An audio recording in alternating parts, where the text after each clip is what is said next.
Hi, harka fuunee akkam jirtu hordoftoota Oromoo Koo chaanaalii kun Oromoo Koo chaanaaliidha. Ani immoo Burtukaan Danuuti.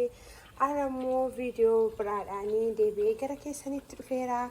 Viidiyoon koo irraa akkuma ilaalaa jirtanii ittoo dinnichaan hojjedhee isin agarsiisuuf jedha. Dinnicha koo kunootti akkuma ilaalaa jirtan bukkeetti waaddachaan jira. Dinnicha waaddee jechuudha. Dinnicha waaddee ittoo isaan hojjedhee isin agarsiisa. Dhugaamatti baay'ee tokko mi'aa'a hojjedhaa yaalaa mana keessanii hin jaallattu. Ani egaa yeroo tokko dinnicha akka kanatti geeddaree nan hojjedha. Amma as bukkeedhaa distii koo irra kaawwadheera. Amma wantoota na barbaachisan eegan tooraan isinitti himee booda gara hojii isaatiitti darbaa. Dinnicha akkuma argitanii waadaan jira. Dinnicha akka sanatti qopheeffadheera. As biraa barbarreen na barbaachisaa, shunkurtaan na barbaachisaa, soogiddaa, makallashaadha kuni, zayitiidha, qullubbiif jinjibila, timaatimiidha jechuudha. Warroota kanaanii ittoo dinnicha waaddii bareedaa isaa hojjedheen isin agarsiisa. Oromoo Koo chaanaal like, share, subscribe gochuu hin irraanfatina. Dhugaamatti baay'ee jaallattu. Amma as biraa akkuma isin ilaaltanii zayitiin koo dhaga'ee jira. Dursee zayitii akkana godhee irra kaa'adheera. Amma kana saansuudhaan maalan godhaa shunkurtaan qopheeffadhee godhata jechuudha. Jira akkuma isin ilaalaa jirtan kun shunkurtaa koo itti godheera. Shunkurtaan koo eega xiqqoo ishee bishaatee booda gara keessanitti deebi'ee yeroo tokko dinnicha mana keessanitti dhugaamatti bifa kanaanii yeroo waaduu isiniin jedhu baay'ee akka dinnicha chiipsii akka ta'utu hin ta'in isinitti agarsiisaa. Xiqqooma ishee yeroo diddiimatu kana baaftanii lafa keewwattanii isa booda ittoo keessan akka gaarii ta'e bisheeffattanii booda shunkurtaa, timaatimii, zayitii, barbarree keessan akka gaarii ta'e bishaatee booda gara sanatti dinnichas akkasitti qopheessinee gara sanatti galagalchina jechuudha. Baay'ee mi'aa'a. Dhugaamatti gargaara. Maatii nyaadhaa hojjedhaati. Nyaadhaa al tokko geeddarree yeroo nyaannu yeroo tsoomii kana keessumaa namatti tola. Kanaafiin kana qabadhee isinii dhiyaadhee yeroo xiqqoo bishaatuu deebi'een gara keessanitti dhufa. Shunkurtaan koos immoo kunuutti as biraa bishaataa jira. Kunoo isinitti agarsiisa.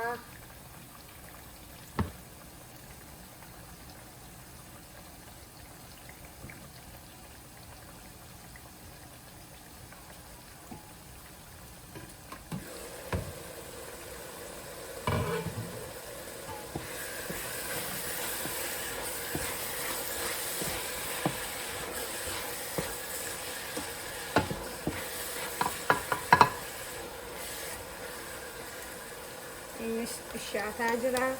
Shunkurtiin koo akkanni akka gaariitti naa bishaatuuf maaliin godhaa? Soogiddaa xiqqoo ishee asirraa fuudheettan godhadhaa. Shunkurtiin yeroo soogiddu filamu dafee bishaata jedhama.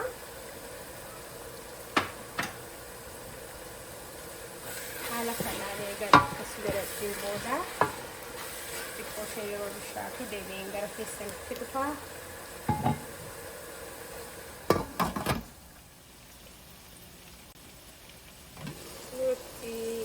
Shunkurtaan keenya akka gaariitti bishaataa jira.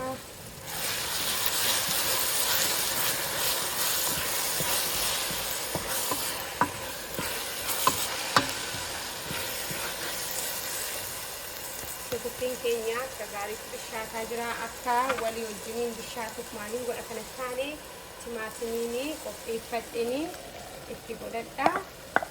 timaatimii qoshee baay'isee yaa'anii maaliifi furdaa masaa gochuu waan barbaadeef jedheetanii dinnichi yeroo qallatu badaa namatti tolu yeroo furdistanii hojjettan garuu baay'ee tokko namatti tola. Kanaadheenii timaatimii itti godhadhee timaatimii malee warri barbaadanii timaatimii tuutiin godhin hojjechuu dandeessu garuu timaatimiidha wajjin baay'ee miidhagina. Amma inni kun eega waliin wajjiniin akka gaariitti bishaatiin booda deebi'een gara keessanitti dhufaa anuma faamudha.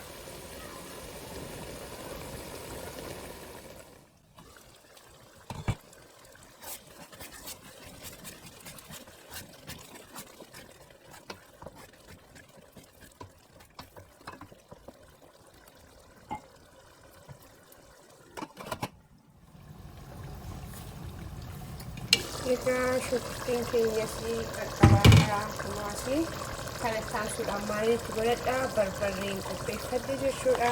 Samiitti godhachuu jalqaba.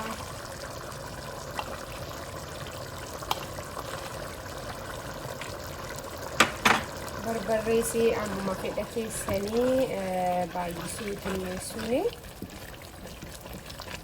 Akkuma isinitti toletti itti godhachuu dandeessu. Ani baay'ee ittiin baay'isu akkuma isinitti himu yeroo biraas ijoolleen koosii waan nu wajjinumaanii nyaatanii fi barbarree baay'ee gubuu hin danda'ani.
Sudah mulai berada di kulukis dan kopi sate bisa berada lebih tinggi bayi waktu yang terpaksa an bayi jalan bisa malin nujut namni wan bayi lalu sudah anggaru kulukis tinggi kabanan gaada jechuudha. Baay'een jaalladha qulqulluun jibla hin dhabu jechuudha hojjetu. Kun eega xiqqoo bishaatee booda gara keessanitti deebi'een dhufa.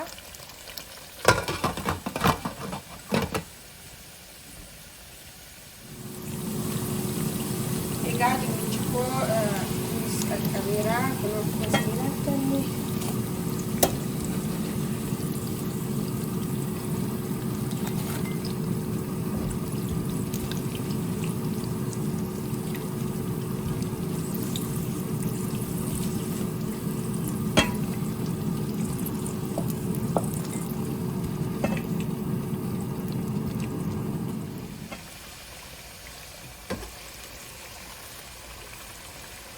kunuunsi egaa gaariitti bishaataa jira. Qoshee abidda isaan gadi qabee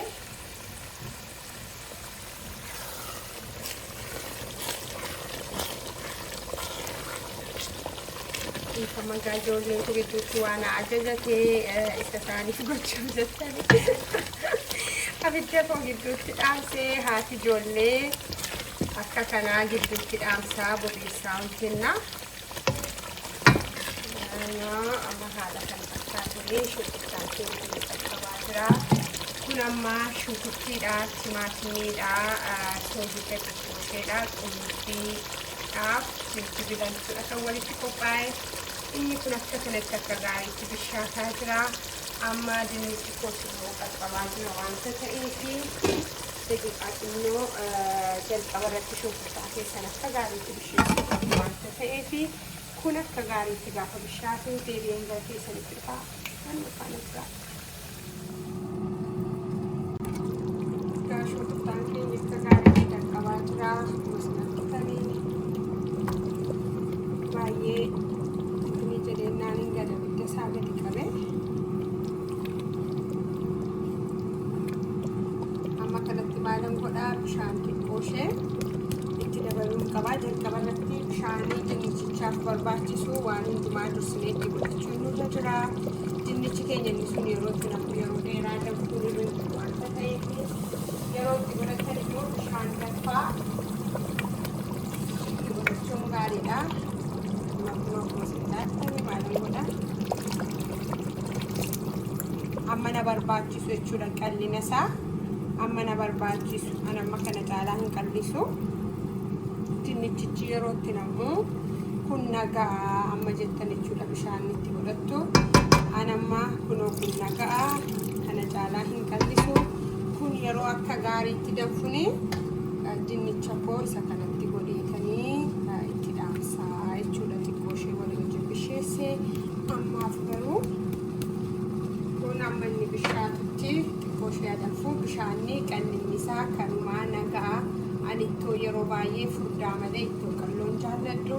Isin immoo akkuma fedha keessanii bishaanitti yoo xiqqoo ishee qallisuu barbaadan bishaanitti dabalachuudha.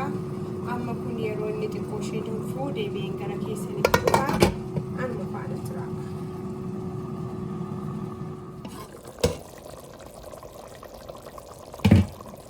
Egaa kunoo akka gaariitti danfeera. Isin ilaalaa jirtanii. Abidda isaa xiqqoo ishee gadan qabee yeroo amma dinnicha keessanitti godhachuu jala keessanii abidda keessan xinnoo ishee gadi qabuudha. Akka dinnichi keessan yeroo itti namu hin burkutoofnetti jechuudha. Kunoo as biraa akkuma isinitti mul'atu. Kunoo dinnicha san qopheeffadhe jechuudha. Itti godhachuu jalqabaa jechuudha.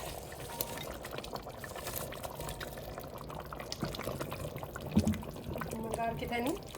Ani kana caalaa qallinan barbaadun inni isiniin jedhe kanadha. Kun akka gaariitti gaafa bishaatu immoo deebi'een gara keessanitti dhufaa. Itti godhadheera. Waan hundumaa qabaa, soogidda qabaa, makandashaa qabaa, waan hundumaa raawwadheera. Dhandhama isaa duwwaa soogiddeetti na jalaa xinnaateen kana booda ilaala jechuudha. Amma kun gaafa bishaatu deebi'een gara keessanitti dhufaa. Anuma faana tura.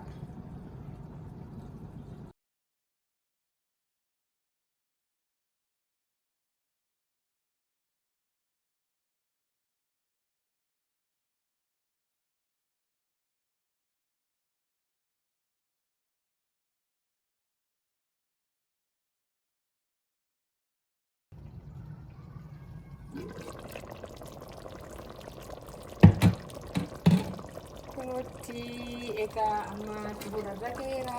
Ittoon keenya haala kana fakkaatuun qaqqabeera. Akka inni isin jalaan burkutoofne akkuma isinitti himetti abidda isaa gadi qabadha. Yeroo keessumaa dinnicha itti godhattan jechuudha. Dinnichi keessan yeroo itti namu keessumaa abiddi gadi qabachuudha. Itti dheedhiidhaan bisheessinee homaa miti. Kun garuu bishaataa itti goona waanta ta'eefidha. Soogidda isaa. Wow. Argitanii? Kun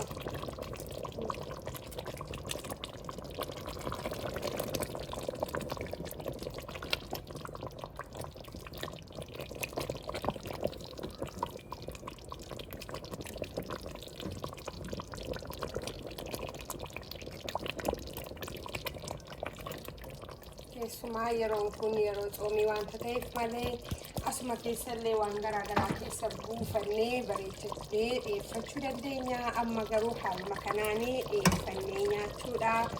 Oromoo Koo chaanaal laayik, sheer, sabskiraayib hin dagatinaa. Viidiyoon koorraa kana fakkaata. Yoo jaallattanii yeroo hundumaa komentiin keessanii deddeebi'anaa ta'aa ituu naan barreessinii hin ba'inaa. Laayikiin keessan immoo dhugaamatti baay'ee na barbaachisaa. Kanaafuu laayik tuntuqin hin ba'inaa. Egaa viidiyoo biraadhaanii hangan deebi'ee gara keessanitti dhufutti nagaan torbee gaarii fayyaa nagaa naa qabaadhaa. Bakka jirtanitti baay'een isin jaalladha. Bye bye.